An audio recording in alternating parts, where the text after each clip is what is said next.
가르치라. 아멘. 하나님을 버리고 왕을 구한 이스라엘 백성들이란 제목을 가지고 말씀을 전하겠습니다.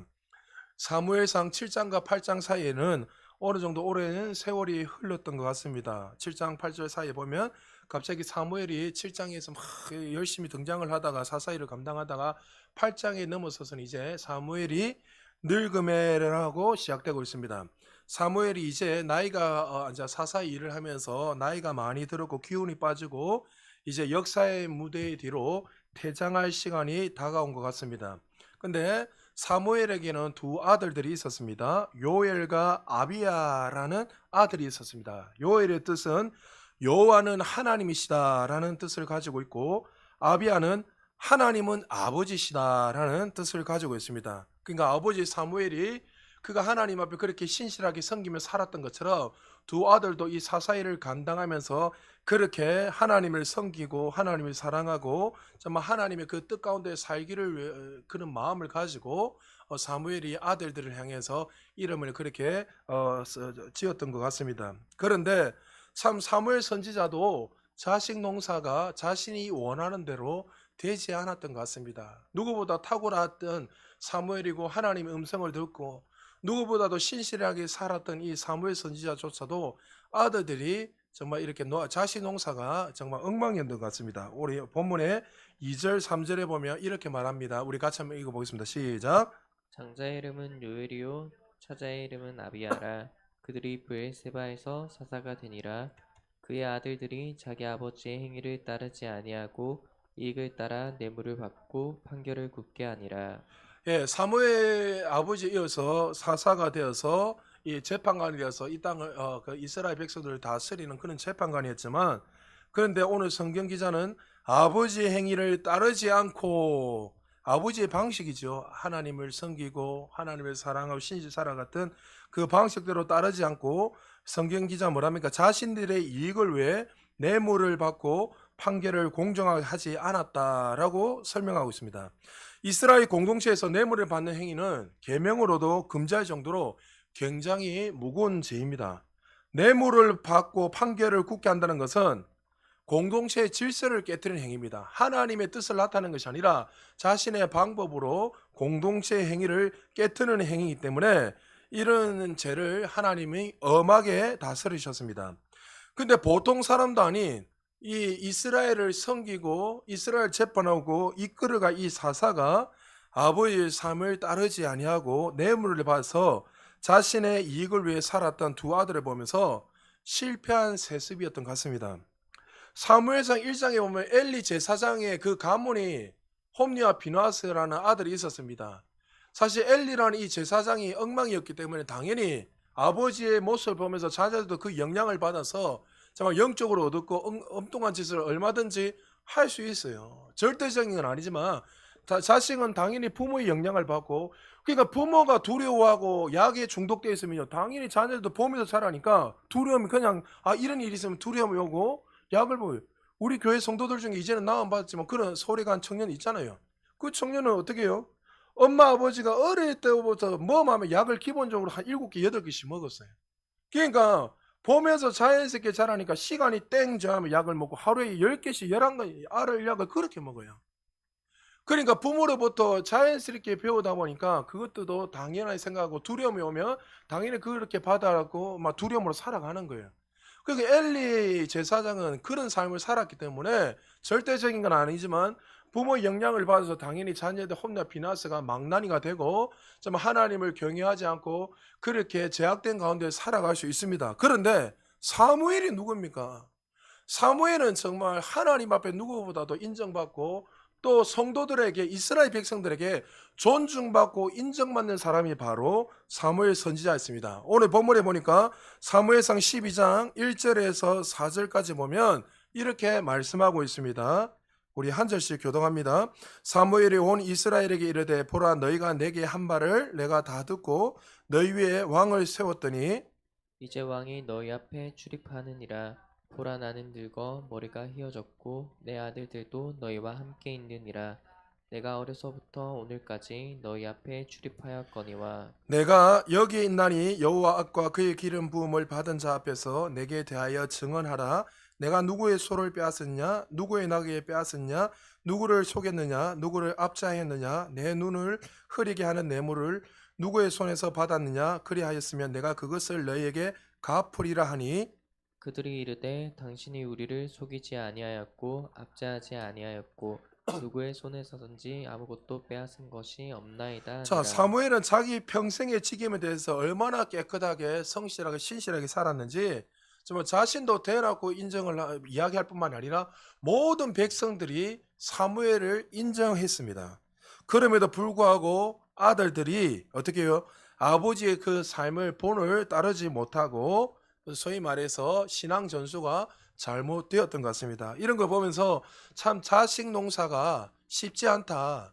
하나님의 은혜가 아니면 되지 않는다. 아무리 우리가 정말 정직하게 살고 우리가 본을 보여도 정말 여러분들 보십시오. 부모들하고 계속 있는 것이 아니기 때문에 사실 자녀들이 세상에서 더 많이 살기 때문에 사실 부모님들이 정말 좋은 영향을 끼쳐서 세상에서 아이들에게 어떻게 승리하며 살아가는 것들을 끊임없이 가르치지 않으면 마치 이 사무엘 선지자 같이 자식들도 이렇게 망나니 같은 자들이 나온다는 것을 우리에게 보여주고 있습니다. 그래서 아버지는 나이가 많이 들어서 이제 하나님 품으로 달려가고 있고 또 아버지를 이어서 사사였던 두 아들들이 그 일을 섬기는데 정말 그 일들을 제대로 감당하지 못하게 되자 이제 이스라엘에 큰 문제가 생기되었습니다. 오늘 본문 4절 5절 교독합니다. 제가 먼저 4절이 있습니다. 이스라엘 모든 장로가 모여 라마에 있는 사무엘에게 나아가서 그에게 이르되 보소서 당신은 늙고 당신의 아들들은 당신의 행위를 따르지 아니하니 모든 나라와 같이 우리에게 왕을 세워 우리를 다스리게 하소서 한지라. 자, 이 이스라엘 백성들이 마치 반역에 가까운 일을 쿠데타와 같은 일, 쿠데타는 아니지만 거의 반역에 가까운 일을 말합니다. 어떻게 해요? 당신은 나이 많이 들었고 당신의 아들들은 사사지만 그 직임을 제대로 감당하지 못하고 엉뚱한 짓 하고 있으니까 이제 당신들이 필요 없으니까 우리에게 뭘 달라는 거예요? 왕을 세워달라고 요구합니다. 한마디로 사무엘이 이 소식을 듣는 순간 얼마나 절망스럽고 고통스럽겠습니까? 평생 자신의 인생을 어릴 때부터 다 바쳐서 정말 죽기 직전까지 자신의 온 모든 삶을 들이면서 이스라엘 백성들을 바른 길을 인도하기 위해서 누구보다 애쓰고 신실하게 살았던 사무엘 선지자인데 그런데 이제 나이가 들고 기력이 세하니까 이제 이 성도들이 쉽게 말해서 이스라엘 백성들 기회라 생각을 하고 이제 왕을 세워달라고 리더자를 교체해달라고 이야기합니다. 사실 백성들은 호신탐탐 이 기회를 노렸습니다. 그들은 어떻게 해요? 가나안 문화를 영향받아서 그들은 자연스럽게 이미 벌써 어떻게 해요? 하나님이 아닌 하나님이 리더가 아닌 정말 이스라엘 백성들을 세울 만한 이스라엘 백성들을 이끌고 우리를 그 부강하게 하고 강력한 나라를 통치할 왕을 이전부터 오래전부터 세우기를 원했습니다. 그래서 5절에 보면은 모든 나라와 같이라는 이 말을 사용하면서 자신들도 눈에 보이는 왕이 필요하다고 이전부터 계속 말을 했고 호신탐탐 그 기회를 노리면서 이제 딱 때가 되면은 외치려고 그렇게 폼을 이전부터 찾고 있었다는 거죠. 그러니까 이스라엘 백성들은 눈에 보이는 리더자 하나님을 원한 것이 아니라 눈에 보이는 하나님 우상을 섬기기를 원했다는 거죠. 이스라엘 백성이 출애굽하자마자 이제 여러분 시간이 조금 지나서 시내산에 모세가 율법을 받으러 갑니다. 십계례를 받으러 올라가는데 40주야를 그곳에 머물러 있으니까 이스라엘 백성들 가운데 어떻게 이야기하죠? 우리의 리더자가 죽었는 것 같다. 그리고 나서 그들이 어떻게 말하고 있냐면 아론을 충돌질해서 출애굽기 32장 1절에 보면 이렇게 말합니다. 백성이 모세가 산에서 내려오미 더딤을 보고 모여 백성이 아론에게 이르러 말하되 일어나라 우리를 위하여 우리를 인도할 신을 만들어 이 모세 곧 우리를 애굽 땅에서 인도하여 낸 사람은 어찌 되었는지 알지 못함이라. 우리를 인도할 신을 만들라고 이야기합니다. 금을 모아가지고 금송아지 사실 애굽 그 송아지가 애굽에서 섬겼던 신이었습니다. 신 종류 중에 한 신이었습니다. 그러니까 금송아지를 애굽에서 섬기고 있었는데 이제 리더자가 보이지 않으니까 그들의 리더는 사실 누구였습니까? 모세였고 하나님이었습니다. 근데 그들은 어떻게 해요? 우리야 인도할 신이 죽었으니까 리더가 죽었으니까 빨리 보여달라.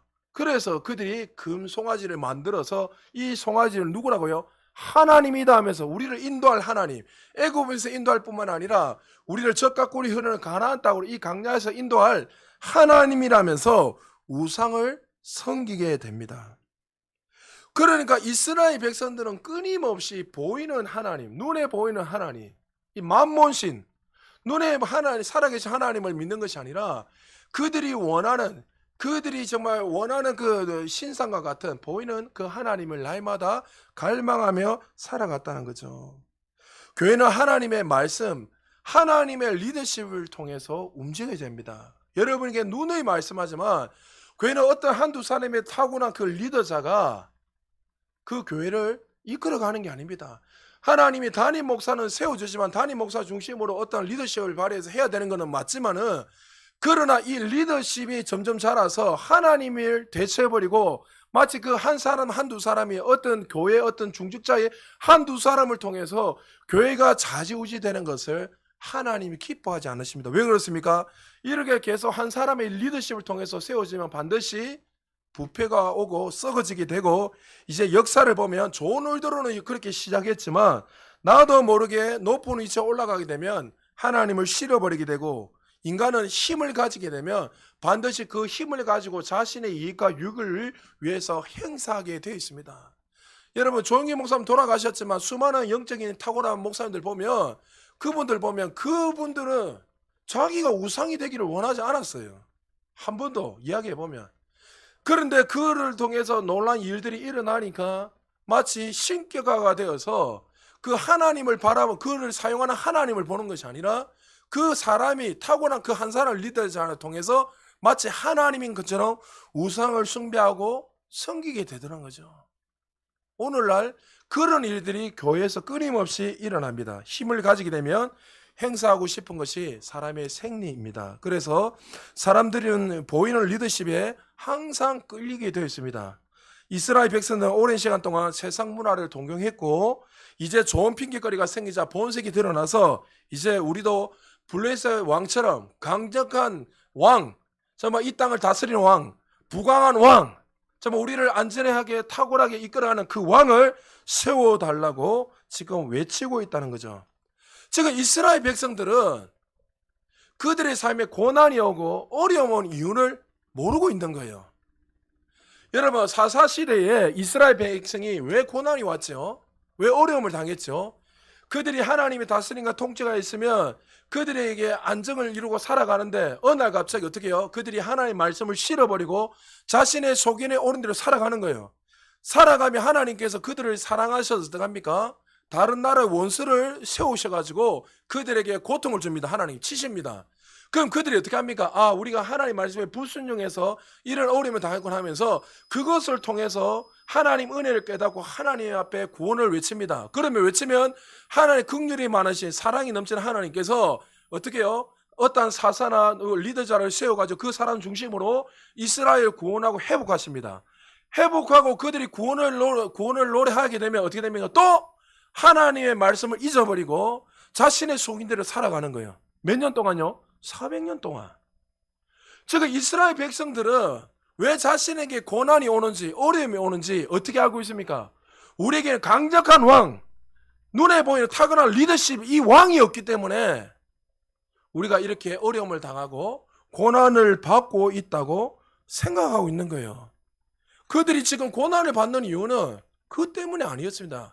안전하고 타고난 왕 때문에 그 왕이 없어서 이스라엘이 고난을 받지 않는 것이 아니라 그들이 하나님을 믿지 않았기 때문에, 하나님의 말씀을 거역했기 때문에 이 불순종을 인하여서 그들에게 고난이 왔다는 것을 그들이 깨닫지 못하는 거예요.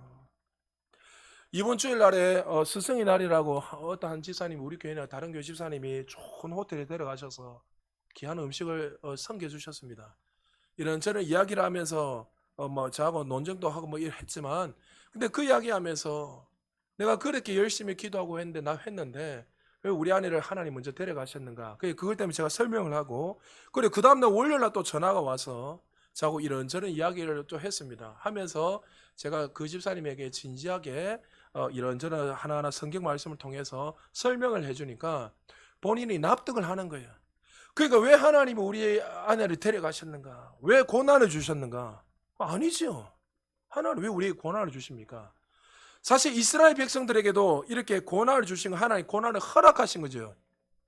그러니까 이 고난을 여러분 하나님께서 허용하시고 허락하신 이유는 우리를 죽이고 멸망시킨 것이 아니라 궁극적인 이유가 뭡니까? 그것을 통해서 하나님의 그 사랑과 은혜를 깨닫게 하기 위한 거예요.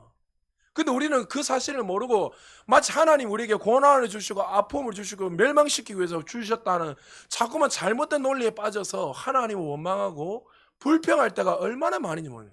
그러니까 이스라엘 백성들은 자신들이 이렇게 고난이 오고 속국으로 살아가는 이유가 어디에였다는 거예요. 하나님의 불순종을 통해서 온 것이 아니라 그들이 믿지 않음으로 온 것이 아니라 강력한 왕, 탁월한 왕이 없기 때문에 우리에게 이런 고난이 온다. 그래서 그들이 지금 왕을 달라고 눈에 보이는 리더십. 그러니까 계속 그들은 우상들을 섬기면서 눈에 보이는 그 우상을 섬기며 살았다는 거죠.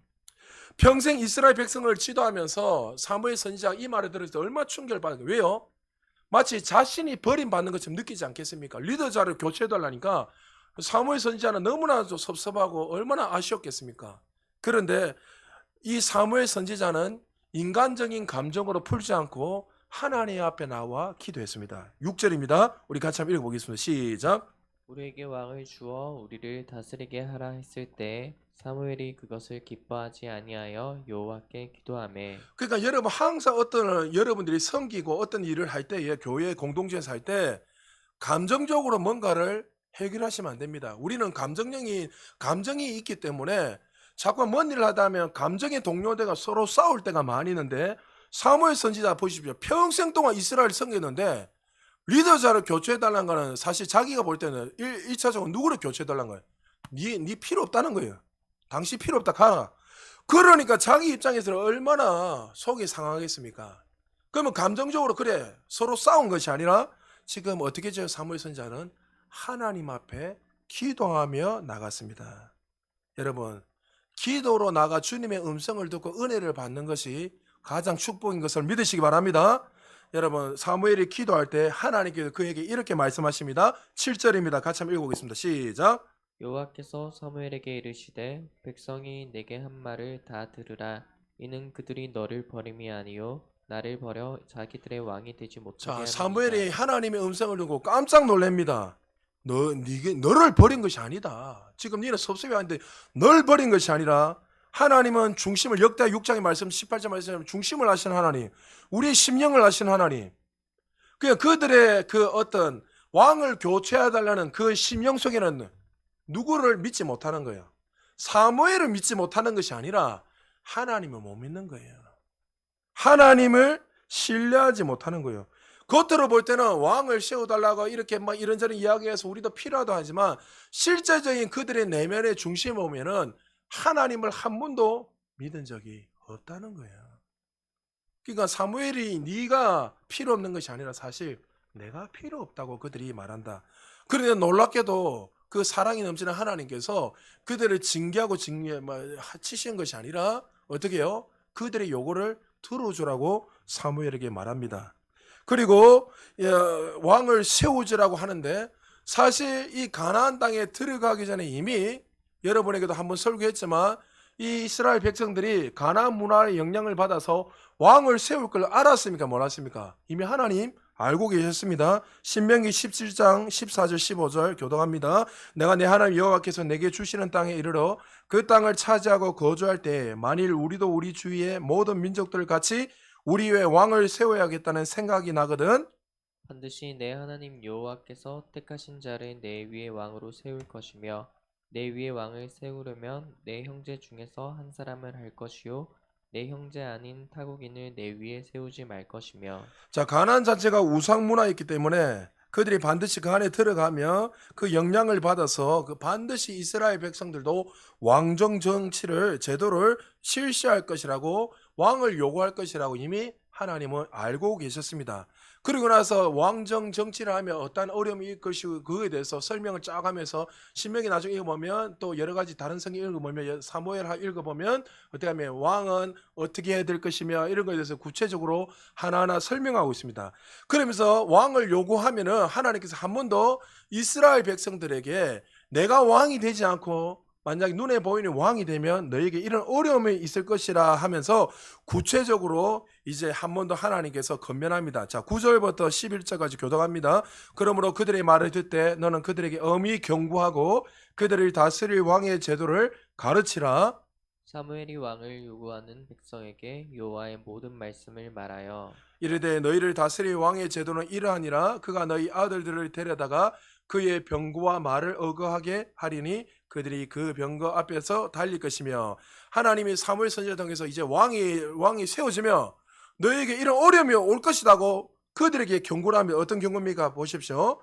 너희 아들들을 데려다가 번역하면 이렇습니다. 너희 아들들을 붙잡아서 강제로 징집한다는 거죠. 지금 러시아가 여러분 지금 전쟁 일이고 있잖아요. 그때 어떻습니까? 러시아의 사람들 그냥 징집해 보잖아요. 자의반 타의반 할 거들 데려오니까 그때 우리 카자흐스탄에 우리 좀 이따 가겠지만 그때 여러분 그 김용훈 선교사님 제보가 뭐라냐 한참 전쟁 시작할 때 징집할 때에 20만 명이 넘어왔다는 거예요. 카자흐스탄으로 러시아에서 그 부자들이 왜 넘어왔겠습니까? 전쟁가 하기 싫어서 징집 그거 피하려고. 그러니까 지금 왕이 어떻게 해요? 너희들 왕을 세우고 있다면 너희 아이들을 붙잡아서 징집을 한다. 이 징집의 목적이 나라를 어떻게 해요? 보호하기 위해서 안전하기 위한 것이 아니라 왕의 이익을 보호하고 전쟁에 서먹기 위해서 왕 때문에 징집한다는 거예요. 그러니까 아들들이 국가와 민족을 보호하는 차원이 아니라 이 왕의 이익을 위해서 징집한다는 거예요. 그래서 그의 병거화 되어 있습니다. 그의 병거가 원문에 보면 단수로 되어 있습니다. 단수로 되었다는 뭡니까? 국가와 나라와 민족을 보호하는 차원에서 징집하는 것이 아니라 왕이라는 한 개인의 영달을 위해서 징집된다는 거예요. 그리고 이어서 12절에서 13절 교독합니다. 그가 또 너희 아들들 1000부장과 50부장을 삼을 것이며 자기 밭을 갈게 하고 자기 추수를 하게 할 것이며 자기 무기와 병거의 장비도 만들게 할 것이며 그가 또 너희의 딸들을 데려다가 향로 만드는 자와 요리하는 자와 떡 굽는 자로 삼을 것이며 자, 왕을 세우면 어떻게 합니까? 왕의 밭을 갈게 할 것이고 딸들을 데려다가 향료 만드는 자로 산다. 이 향료 만드는 사람은 여러분 그냥 향료 이렇게 만드는 게 아니라 성노리기 의미합니다.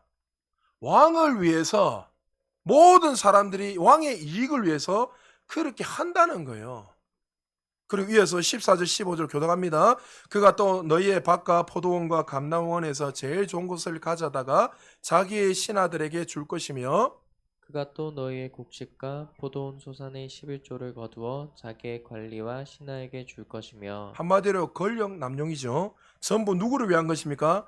이스라엘 백성들을 위해 세워진 왕이 아니라 왕과 그의 조직을 위해서 이익을 위해서 너희들이 이런 고통을 당할 것이라고 한 번 더 하나님께서 사무엘 선지자를 통해서 그들에게 말씀하십니다. 그리고 이어서 16절, 17절, 18절 한 절씩 교독합니다.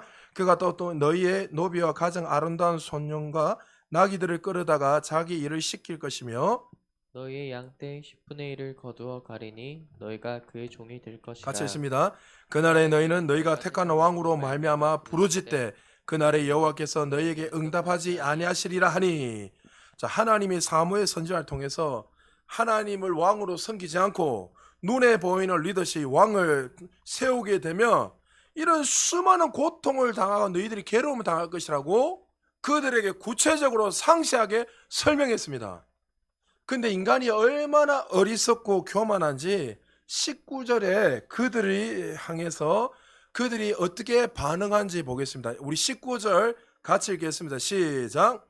백성이 사무엘의 말 듣기를 거절하여 이르되 아니로소이다 우리도 우리 왕이 있어야 하리니 아니로소이다. 우리도 뭐요? 왕이 필요합니다.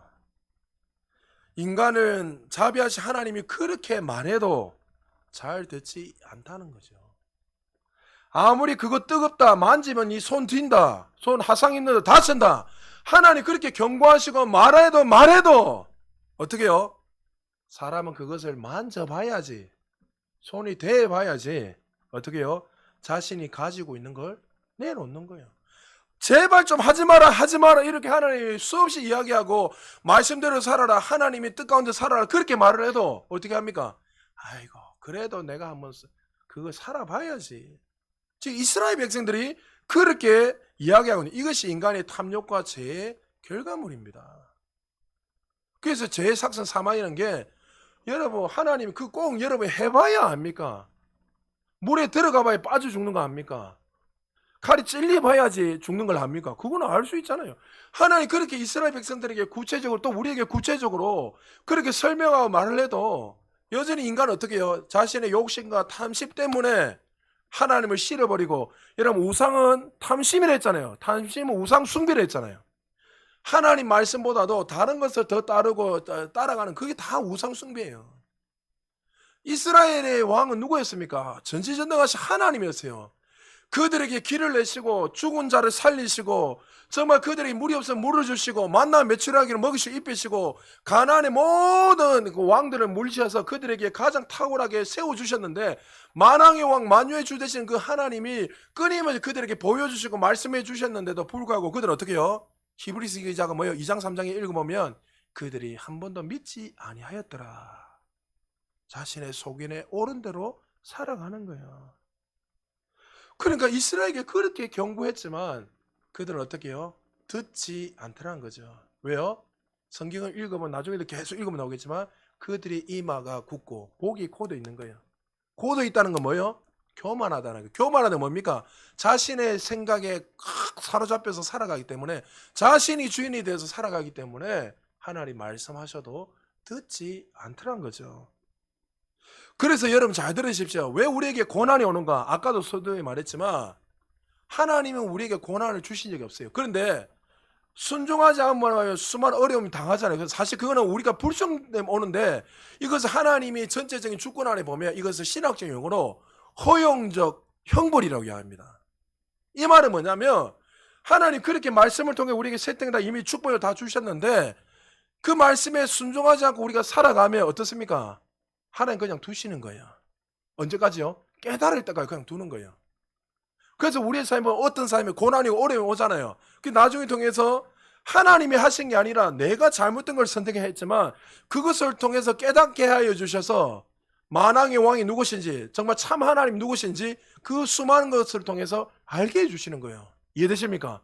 그러니까 하나님 지금 이스라엘 백성들에도 그냥 두버리는 거예요. 그냥 봐라. 백날 이야기도 깨닫지 못한다.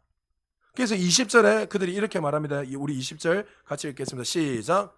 우리도 다른 나라들 같이 되어 우리의 왕이 우리를 다스리며 우리 앞에 나가서 우리의 싸움을 싸워야 할 것이니이다 하는지라. 자, 여전히 이스라엘 백성들은 자기들이 주변 나라에게 괴롭힘을 당하고 속국이 당하고 고난을 받는 진짜 이유를 알았습니까? 몰랐습니까? 몰랐다는 거예요. 자신 눈에 보이는 왕이 없어서 막강한 왕, 탁월한 왕, 징기스칸 같이, 나폴레옹 같이, 아우구스트 같은 그런 탁월한 왕, 황제들이 그들에게 있어야지만이 우리가 정말 부강한 나라고 행복한 나라가 될 것이라고 그들은 생각했다는 거죠. 그들이 고난받고 그들이 어려움이 오는 실제 이유가 뭡니까? 하나님을 한 번도 하나님으로 믿지 않았던 거예요. 여러분 우리에게 고난이 오는 이유는 바로 이것들이에요. 신앙생활 하면서 여러분 앞에 우리 지난주도 이야기했잖아요. 이중적으로 신앙생활 하는 거예요. 한쪽은 세상을 향해서 발을 깊게 내리고 이거 포기하기 너무 어려우니까 어떻게 해요?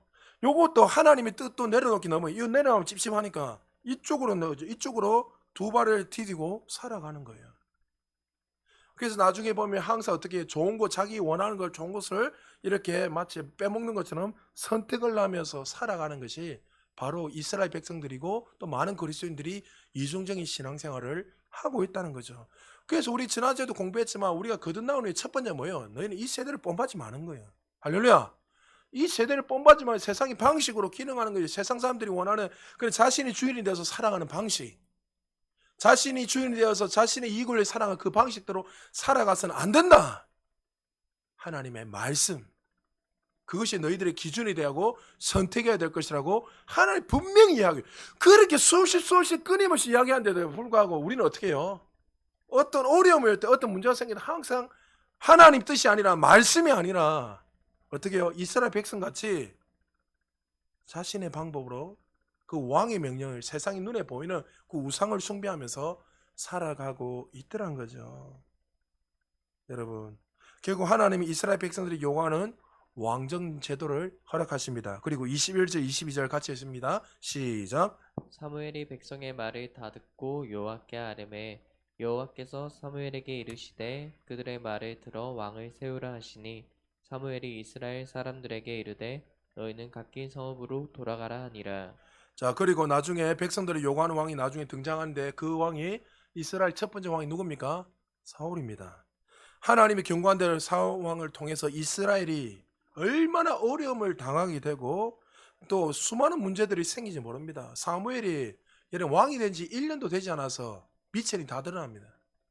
사울을 통해서 수많은 고난이 오고 착취를 당하고 수많은 어려움을 당하게 된 거죠.